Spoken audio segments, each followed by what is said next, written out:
E aí pessoal, tudo bom com vocês? Bruno aqui na área, beleza? Galera, não se esquece, segue, curte, compartilha, beleza? Dá essa força aí pro canal. E bora lá pro vídeo. Bom dia! A maratona corintiana segue em alta no Paulistão. Em uma semana 100%, com 3 vitórias, o Timão bateu o Novo Horizontino por 1-0, com brilho de Hugo Souza, e alcançou 18 pontos no Grupo A. Agora, a próxima parada alvinegra é quinta-feira no Allianz Parque, para encarar o derby contra o Palmeiras. Corinthians vence Grêmio Novo Horizontino com gol de Alex Santana e defesa de pênalti de Hugo Souza, soma 3 pontos e agora é líder do Grupo A. A gente precisava descansar alguns jogadores que a gente sabe que a gente tem uma guerra quinta-feira e, bom, parabéns à comissão técnica que teve coragem de colocar os meninos para jogar. E como tem um jogo que está do outro, é bom dar um descansado, porque senão acaba lesionando. Estamos felizes por esse rodízio, felizes pela vitória, felizes por o Corinthians está buscando os pontos necessários nesse começo. Do Corinthians! Alex Santana pro Timão! Corinthians sofreu, mas sofreu. Enfrentou um bombardeio do Novo Horizontino, jogando na casa do adversário, com um time completamente diferente, numa maratona, lutando contra o calendário. E não é que foi resistente, resiliente, a palavra da moda, e conseguiu fazer 1-0, gol do Alex Santana e 3 pontos importantíssimos da conta de uma partida antecipada, que a gente vai contar agora. Essa história, resumir bem, mas depois comentaremos. Eu quero que você explique por que o Novo Horizontino foi tão ineficiente. 49 horas após deixar o gramado em São Paulo, o Corinthians entrou em campo novamente, desta vez no estádio Jorge Ismael de Biasi, em Novo Horizonte. Partida antecipada da 11ª rodada do Paulistão. Não é fácil o que a gente está fazendo, não temos respiro. Estou vendo meus filhos menos que antes e estamos todos igual. O curtíssimo espaço de tempo entre um jogo e outro fez Ramon Dias mexer na equipe e poupar titulares como Igor Coronado, Mateuzinho, Carrídio, Ranielli e Memphis Depay. Estes nem viajaram. Todo mundo é importante, mas a gente precisava descansar alguns jogadores que a gente sabe que a gente tem uma guerra quinta-feira. Do outro lado, o Novo Horizontino vinha de vitória diante do Bragantino na sexta passada. Detalhes à parte, no primeiro tempo o Tigre saiu na pressão e criou as primeiras oportunidades. Vagninho cruzou e na sobra Ayrton Moisés bateu forte. O Novo Horizontino sobrava em campo enquanto o Corinthians não se encontrava. Aos 19 minutos, Hugo Souza derrubou Robson na área, pênalti. Pablo Diego foi para a bola e parou nas mãos do goleiro alvinegro. La verdad, felicitaciones al equipo porque nos complicó. En el primer tiempo estuvieron muy intensos, tuvieron la chance, tuvieron la posibilidad de hacer el gol con el penal. Por suerte tenemos a Hugo, que es un atajador de penal y pudo resolverlo de la mejor maneira. Bom, primeiro falar do lance, né? Eu achei que não foi pênalti, na verdade, porque dá para ver nitidamente que quando eu vejo que o atleta dele chega, eu tiro o braço e é ele que pisa na minha mão, não sou eu que toco nele. A minha mão está no chão e ele pisa. Bom, mas ali foi a interpretação do juiz, ele deu o pênalti, fui feliz de defender. O Novo Horizontino continuava na pressão enquanto o Corinthians não chegava na grande área. Nesse lance, João Pedro salvou em cima da linha. As chances do time da casa iam se multiplicando, enquanto o Corinthians não criava uma chance de perigo. No final da primeira etapa, o chute de Pablo Diego parou no travessão após desvio. O Corinthians encerrou o primeiro tempo sem finalizar uma vez sequer. Após o intervalo, Ramon Dias promoveu mudanças na equipe com a entrada de Romero e Giovani. Mesmo assim, quem continuou ameaçando e criando oportunidades foi o Novo Horizontino. Nesse lance, Ayrton bateu de fora e Hugo Souza se esticou todo para tirar. Ramon Dias promoveu mais mudanças no Corinthians e o time melhorou. Bastou uma bola em direção ao gol para o alvinegro abrir o marcador.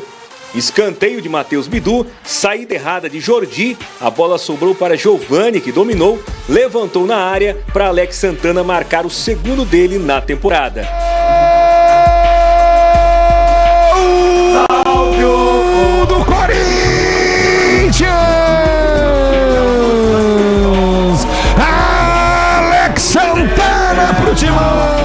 Feliz pelo gol ali, né? O jogo estava bastante difícil. O primeiro tempo foi bem truncado, o campo bem pesado. Mas feliz pela vitória, feliz pelo gol. Agora é trabalhar aí, porque quinta-feira tem mais um jogo decisivo aí que a gente precisa ganhar. Meu celular tá bombando aqui já, acho que meu pai deve estar me ligando aqui, que o pai corintiano fanático deve estar lá em casa agora chorando. Daí em diante, o Grêmio Novo Horizontino teve que amargar o placar adverso sem conseguir reagir. O jogo ainda teve uma paralisação aos 40 minutos, depois que a torcida do Corinthians acendeu os sinalizadores. A fumaça invadiu o gramado. Com a bola novamente rolando, só deu tempo de Romero acertar o travessão em cobrança de falta, desviada por Jordi com a ponta dos dedos. Lo que me gusta de Corinthians, que en cualquier momento tenemos la reacción, el equipo tuvo mucho coraje, ordenamos tácticamente. Tenemos que aprender a sufrir. Y el grupo está aprendiendo a sufrir. No siempre se puede jugar bien, no siempre se puede ser superior al rival. Y como grupo estamos creciendo porque hallo que están entendiendo que tuvieron chance de hacer el gol, no hicieron. Não tivemos a sorte de fazer. Para o Tigre restou o gosto amargo da derrota depois de construir uma dezena de chances de gol. Uma grande equipe, né? Você não pode empilhar tantas chances, né? A única chance que eles tiveram, e nem foi uma chance, né? Eles foram letais. O Corinthians apostou no time misto e se deu bem. Poupou jogadores importantes e agora entra no clássico na quinta-feira contra o Palmeiras com a força máxima. Vamos pro derby que só acontece na quinta-feira. Como é que é, Ronaldão? Tá feliz? Falaram que ele tava rindo ontem com o Mickey lá na Disney, aquela coisa toda, mas estava de olho no jogo. Ele estaria aqui dizendo que o Corinthians é líder. Tem um jogo a mais, mas é líder. Segue o líder então, né, Ronaldão? Eu ia falar o que tá na tabela. Exato. O que consta lá. Tá lá, é o líder. Chico, importante para isso, um compromisso que seria mesclado com a pré-Libertadores. O Corinthians já venceu e venceu num cenário adverso. Meu Deus. Porque o Novo Horizontino teve muitas chances de abrir o placar. Teve um pênalti, briga entre Robson e Pablo Diego, não é convertida a penalidade. E aí o Corinthians, no primeiro lance no jogo, vai lá e faz 1-0, segura até o final, bola na trave e Hugo Souza, o herói. É inexplicável, Renata. É só porque é futebol. Porque se você assistiu o primeiro tempo, tá? Você poderia ter visto apenas o primeiro tempo. É inexplicável eu aqui dizer por que o Novo Horizontino não venceu a partida. Bom, tem um Hugo Souza que fez a diferença, tem algumas bolas na trave, tem a incompetência dos atacantes, tem tudo isso. O futebol, ele permite essas aleatoriedades. No pênalti do Pablo Diego, ele fez um gol contra o Palmeiras, chutando no mesmo canto. E provavelmente eu até fiquei pensando, será que ele vai bater no mesmo canto? Será que ele vai trocar? O Hugo deve ter estudado, escolheu o canto e fez a defesa, né? E naquele momento, o Novo Horizontino já merecia abrir o placar. Tem um chute assim, o cara recebe sozinho na pequena área, não lembro qual foi o jogador. A bola passa muito perto, bola na trave, o Hugo fazendo defesa por cima, por baixo. Vem no segundo tempo, o cenário não muda, não se altera. E aí o Corinthians não tinha chegado, não teve ligação entre meio e ataque. O Pedro Raul foi uma figura, não dá nem para falar sobre o Pedro Raul, porque a bola não chegava. O Yuri jogou meio tempo. O Romero acho que entra no segundo tempo, até melhora um pouquinho a dinâmica do ataque. Mas como um meia, até uma função um pouquinho diferente. Vindo de trás ali e tal, porque o Corinthians não atacava. E outro jogador, o Giovani, que é um menino que não jogava há 3 meses, tem um imbróglio aí pela questão contratual, tinha sido inscrito, foi relacionado, de repente ele entrou ontem e deu assistência para o Alex Santana. Mas na primeira chegada do Corinthians. Depois até teve uma cobrança de falta do Romero, aí teve uma jogada do Héctor Hernandes que o goleiro defende, né? Mas isso mais pro finalzinho. O Robson perdeu o gol, o Pablo Diego perdeu o pênalti, assim. E aí no segundo tempo ainda teve uma jogada que a bola bate na trave, no rebote o Matheus Friso, que é bom jogador, entrou no segundo tempo, chuta na trave também, inexplicável. E pro Corinthians maravilhoso, porque ele preserva o time, roda o elenco, usa reservas e tá aí com 6 vitórias e 7 jogos, maravilhoso. Preciso perguntar, sempre que temos uma penalidade, é bom consultar os especialistas. Sim. E você conhece muito do assunto. Para você, pênalti não, bem marcado pela arbitragem do Lucas? Pênalti, claro. O Hugo, ele tenta chegar na bola, mas ele chega atrasado e toca toca o pé do jogador, né? Por isso o pênalti não tem nem o que discutir. Na hora o Lucas Belotti marcou em campo e foi muito certo. Se o Ramon Dias tivesse alguma culpa, eu pelo menos não apontaria o dedo, não diria, nossa, por que você fez isso? Jogou no sábado contra o Noroeste, fez um catado. Quando você coloca Rian, Charles e Alex Santana, como é que vai chegar a bola para dois centroavantes que não são... O Yuri é mais móvel, tem mais qualidade técnica do que o Pedro Raul, mas mesmo assim, eles ali ficaram perdidos. Difícil. Então ontem a escalação, depois ele colocou o Matheus Bidu como um ponta esquerda, não é? Então, realmente assim, ontem ele teve que inventar aquela história que a gente chama de professor Pardal e teve mais sorte do que juízo, porque consegue fazer o gol, não toma nenhum gol e aí 3 pontos que são importantes porque o Mirassol vem muito bem. O Mirassol que joga contra o São Paulo e é um time que vai ter dificuldades, não é talvez um adversário mais qualificado. Então a gente sabe que para o Corinthians foi excelente. E agora pode só pensar no clássico de quinta. A gente até brincou aqui, é líder e tal, com um jogo a mais, mas agora obriga tanto o Mirassol quanto o São Bernardo, que tinham 15 pontos, a vencerem seus jogos, né? Para buscar o Corinthians com esse jogo a mais que já foi resolvido. Outros jogadores para destacar ontem, né? E realmente foi um misto ali. Um menino de 17 anos estreou na lateral no profissional, o Jacaré. E assim, né? Força física. Luiz Eduardo também. Personalidade. O Luiz Eduardo não conseguiu jogar, ele não conseguiu fazer essa ligação que a gente falou, né? Do meio com o ataque. E o João Pedro. Esse menino João Pedro na defesa, o João Pedro Choca. Eu não vi um jogo ruim dele ainda nessa temporada, ele está muito bem na defesa. O Corinthians tem uma facilidade para formar zagueiros, não é? Impressionante. Parece que tenta um zagueiro e dá certo. Agora, entramos aqui na primeira parte do programa, a vitória do Corinthians para cima do Novo Horizontino, um time bem alternativo, diferente. Só que o problema é que as pendências externas, extra-campo, não param de aparecer. Ai, que coisa. Mais uma vitória no Paulistão. Hugo, outra vez decisivo. Alex Santana balançando as redes. Classificação, a próxima fase muito bem encaminhada. O placar foi magro. Desempenho longe de encher os olhos.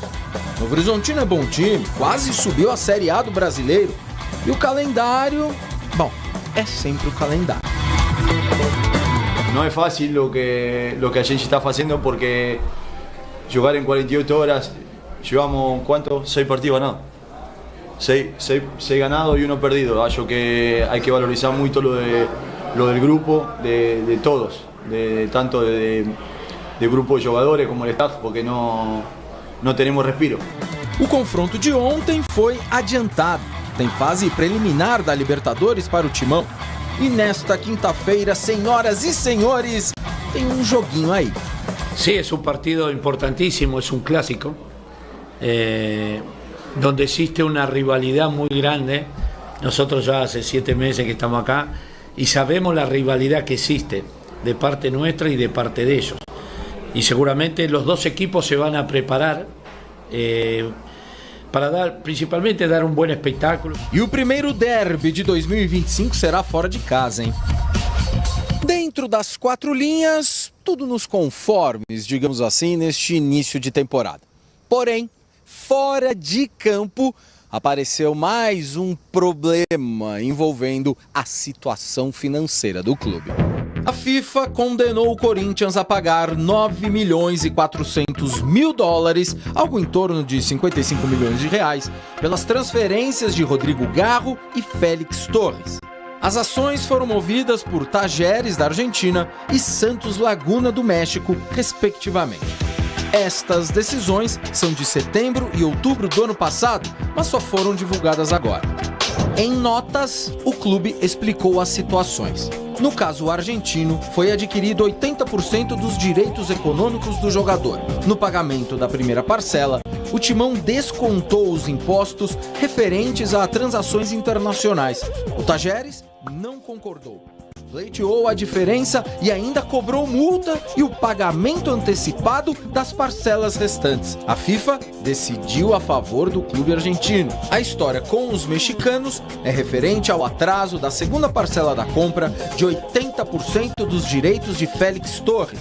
O Santos Laguna alega que, segundo o contrato, o atraso de qualquer vencimento acordado resultaria no pagamento total da venda.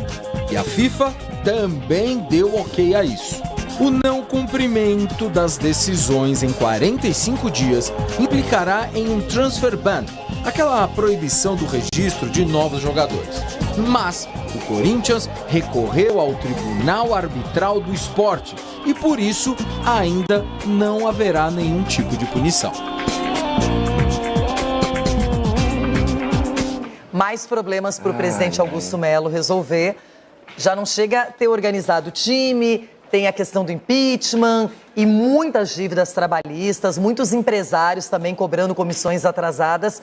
Problemas que não são apenas dessa gestão, mas de outras gestões e que o Corinthians vai ter que administrar e uma hora a conta chega e vai pagar como? É difícil, né, Renata? Isso ainda vai se estender porque o que pode acarretar, né, numa dificuldade é que a gente sabe que chega um limite dessas disputas em que vem o transfer ban.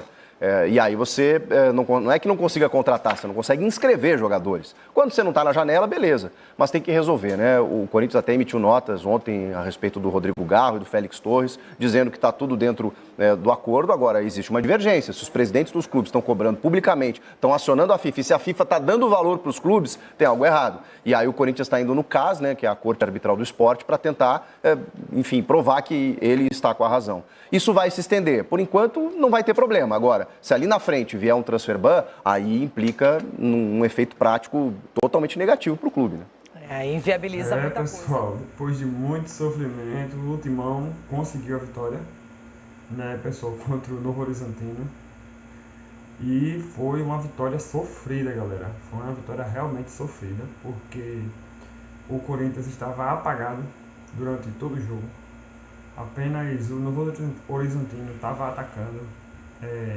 Chances de gols era só o Novo Horizontino. Eles dominaram a partida, certo? Eles preencheram a partida por completo. E uma única chance de gol para o Corinthians, né? Eles conseguiram aproveitar e fizeram esse gol. E conseguiram segurar o placar, né, galera? Conseguiram a façanha de segurar o placar e não levar nenhum gol, né, para não empatar. E agora a gente tem aí, né, o jogão aí do Palmeiras contra o Corinthians, certo? Quinta-feira. E todo mundo bem ansioso, né? A gente esperando realmente uma mudança aí do Timão, né? Uma melhora aí. Que ele não ganhe na dificuldade, certo?